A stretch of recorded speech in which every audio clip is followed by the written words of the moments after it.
Isang magandang umaga po sa inyong lahat. Salamat sa Panginoon at binigyan niya tayo ng pagkakataon na makapag-share ng maiksing pagbubulay-bulay ng salita ng Panginoon.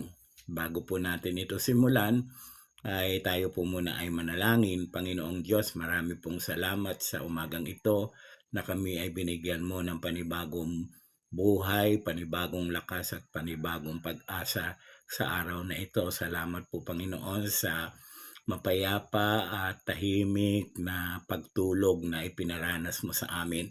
Salamat po Panginoon at kami po ay magbubulay ng iyong salita. Loobin mo Panginoon na ito po ay maging pagpapala po sa bawat isa sa amin at sa lahat na makikinig. Salamat po sa iyong papurit pasalamat in Jesus' name. Amen. Amen.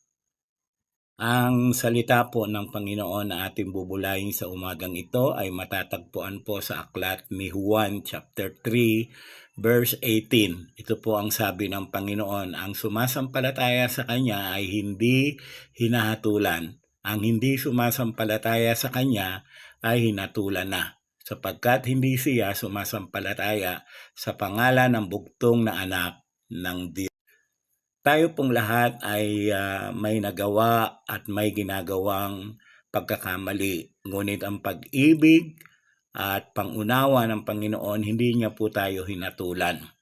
Sabi ng Panginoon, ang lahat na sumasampalataya sa Kanya ay hindi nahahatulan.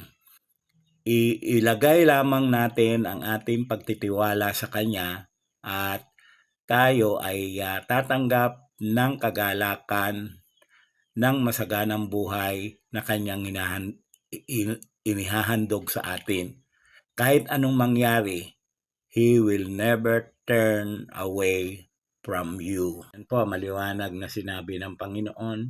Hindi niya hinatulan o hindi niya tayo hinusgahan dahil sa ating mga kasalanan at dahil sa ating mga ginagawa, kundi tayo ay Kanyang minahal, inabot niya tayo, binigay niya ang Panginoong Jesucristo para sa atin.